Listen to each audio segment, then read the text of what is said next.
अस्सलाम वालेकुम जी, उम्मीद है आप लोग खैरियत से होंगे। This is Ehsan War from F traders. Lahore smart city, the one and only project of Habib Rafiq, जिसने लाहौर के अंदर एक तहलका खेज हलचल जो है वो मचा के रखी हुई है। प्रॉफिट भी बहुत ज़्यादा हुए हैं, लोगों को लॉसेस भी बहुत ज़्यादा हुए हैं, लेकिन हमारा तरीकाकार कुछ अलग है। हम लोग आपको आने वाली चीज़ों के हवाले से अपडेट करते रहे हैं। अल्हम्दुलिल्लाह वीडियो का लिंक मैं लगा दूंगा एंड पिछले 2 महीने पहले जो चीज़ कही थी उसके हिसाब से ही चीज़ें आगे जो है अल्हम्दुलिल्लाह मूव ऑन हुई है। ये बेसिकली असेसमेंट्स होती हैं, मार्केट न्यूज़ होती हैं, इनके ऊपर हम खबर रखते हैं और प्रॉपर्ली आप लोगों को गाइड कर रहे होते हैं। मैंने आप लोगों को 2 महीने पहले ही कह दिया था कि ये सेक्टर ए और सेक्टर बी के अंदर बाइंग करें, रेट्स काफ़ी ज़्यादा इंक्रीज होंगे। 7 लाख से 13 लाख तक की जो है वो रेट्स इस वक्त इंक्रीज हो चुके हैं, यानी कि 6, 7, 5 लाख रुपए मिनिमम एडअप हो चुका है प्लॉट्स के अंदर। आने वाले टाइम के अंदर 2.5 मरला कमर्शियल के हवाले से तेजी देखने को मिल रही है और उसके साथ साथ ओवरसीज जोन 1 के अंदर 6 मरला को भी तेजी देखने को मिलेगी। अभी हवा जो चलना शुरू हुई है वो 2.5 मरला कमर्शियल की चलना शुरू हो चुकी है। उसकी वजह यह है कि डेवलपमेंट इस एरिया के अंदर काफ़ी ज़्यादा हो चुकी है। इस वक्त overseas 1 sector B and sector A के दरमियान साइड से जो आपका रिंग रोड गुजर रहा है 100 फीट का, वो जो है इस वक्त काफ़ी हद तक कंप्लीट होने के मराहल के अंदर आ चुका है। आपका एग्जेक्टिव सेक्टर ए के अंदर डेवलपमेंट काफ़ी तेज़ी से होना शुरू हो गई है एंड आपका sector A overseas and sector B वो तो ऑलरेडी डेवलप्ड जो है काफ़ी तेज़ी से हो रहे हैं। तो ये जो एरिया है पोजेशनेबल, सोसाइटी ने खुद भी अनाउंस किया है कि हम इस एरिया को एज सून एज पॉसिबल इसको हम पोजेशन में लेके जाएंगे। होपफुली सोसाइटी का टारगेट है कि 2024 के एंड के अंदर हम लोग इसको जो है पोजेशन दे दें।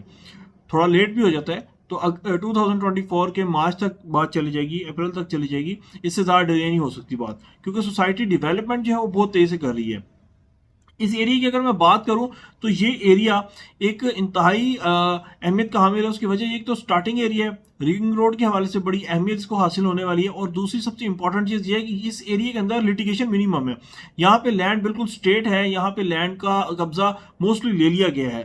नया बैलेट जो हुआ है, जाहिर सी बात है डीएचए में आप लोगों ने कई दोस्त हजरात हैं जिन्होंने बाइंग की होगी, देखा होगा वहाँ पे पोजेशन और नॉन पोजेशन वाले 2 तरह के प्लॉट्स हुआ करते हैं। जो कि मैप के ऊपर जब आप बाइंग करने जा रहे हैं तो आपका यही सवाल होता है कि यहाँ पे पोजेशन है या नहीं है। नॉन पोजेशनेबल प्लॉट आपको सस्ता मिल रहा होता है, पोजेशनेबल प्लॉट महंगा होता है। तो यही चीजें आगे आने वाले टाइम में हमें एलएससी के अंदर देखने को मिल सकती हैं। उसकी वजह यह है कि कुछ एरियाज होते हैं जहां जो मैप के अंदर दे जाते हैं, जिनकी डिस्कशन चल रही होती है रेट्स के हवाले से लैंड ओनर्स के साथ, लेकिन वो टाइम टेकिंग होते हैं कि टाइम के साथ साथ वो जो है मैच्योर होंगे। वहां पे ना सोसाइटी मैप उसका निकाल देती है, लेकिन वो एरिया के अंदर लिटिगेशंस होती हैं।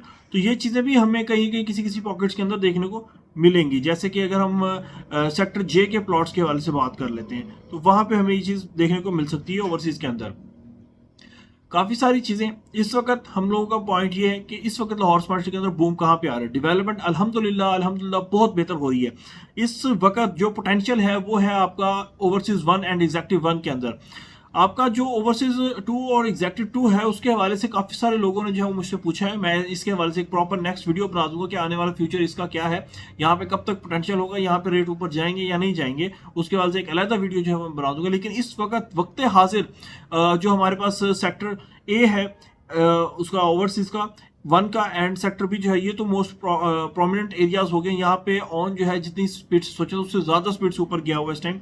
एंड नो डाउट कि डेवलपमेंट जिस हद तक हो रही है उसके हवाले से अभी ऑन और डेवलपमेंट के रेशियो जो है वो नियर अबाउट बराबर चल रही है। ऑन थोड़ा सा ऊपर निकलने के लिए अब कोशिश कर रहा है, क्योंकि जाहिर सी बात है जब थोड़ी सी भी हवा चलती है तो डीलर हजरात जो है उसको उठाते हैं मार्केट को और उसे और ऊपर लेके जाते हैं मजीद, ताकि ऑन में और ज़्यादा बेहतरी। इन्वेस्टर भी कोशिश करता है कि ऊपर लेके जाए, बेहतरी हो चीज़ में, ज़्यादा प्रॉफिट जो है हम लोग गेन कर सकें। एग्जेक्टिव के अंदर अभी ऑन की जिस रेट पे आना शुरू हो रही है उस रेट के ऊपर वो जस्टिफिकेशन थोड़ी सी मुश्किल हो पा रही है, क्योंकि वहाँ पे भी डेवलपमेंट थोड़ी सी स्लो है। इन फ्यूचर इंशाल्लाह वहाँ पे बेहतरी होगी चीज़ों के अंदर काफ़ी ज़्यादा। लेकिन अब जो हवा चलने जा रही है वो है आपका 2.5 मरला कमर्शियल और आपका 6 मरला कमर्शियल। इसके हवाले से अपनी कमर की पेटियों को कस लें आप लोग, क्योंकि ये रेट अब एकदम से शूट करेगा और एकदम से बड़ा रैपिडली हाइप पकड़ेगा। 2.5 मरला कमर्शियल जो है वो जब लॉन्चिंग में था और अपने पीक को इसे टच किया वो 28 लाख रुपए था, और 6 मरला कमर्शियल जब लॉन्चिंग में था और इसने पीक को टच किया था 55 लाख रुपीस को। तो इसका आधा भी अगर ये अचीव कर ले तो ये बहुत मुश्किल नहीं है। ये हार्डली अगर आप लोग बाइंग करते हैं इसके अंदर तो आप लोगों की बाइंग 6 से 8 महीने की होल्डिंग बाइंग है। आप लोग अगर इसे 6 से 8 महीने होल्ड करते हैं तो एक अच्छा और हैंडसम आपको जो है वो मार्जिन दे सकता है। सेम अमाउंट जो है वो आपकी सेक्टर बी के अंदर 5 मरला रेजिडेंशियल के अंदर डलती है, एंड सेम अमाउंट ही आपकी इस वक्त आज की अगर हम हिसाब से बात करें तो सेम अमाउंट आपकी 2.5 मरला कमर्शियल के अंदर डलती है। Holding purpose, not for mature purpose, investment point of view से आपको इस वक्त 2.5 मरला जो है वो ज़्यादा बेनिफिशियल जो है वो दे सकता है, क्योंकि उसके अंदर बहुत ज़्यादा पोटेंशियल है। आपको 6 महीने की होल्डिंग के ऊपर एक अच्छा हैंडसम ROI जो है वो 2.5 मरला कमर्शियल आपको दे सकता है। तो मजीद इन्फॉर्मेशन के लिए हमारे चैनल को सब्सक्राइब करें, दुआ में याद रखें हमेशा। Thank you very much. अल्लाह हाफिज़।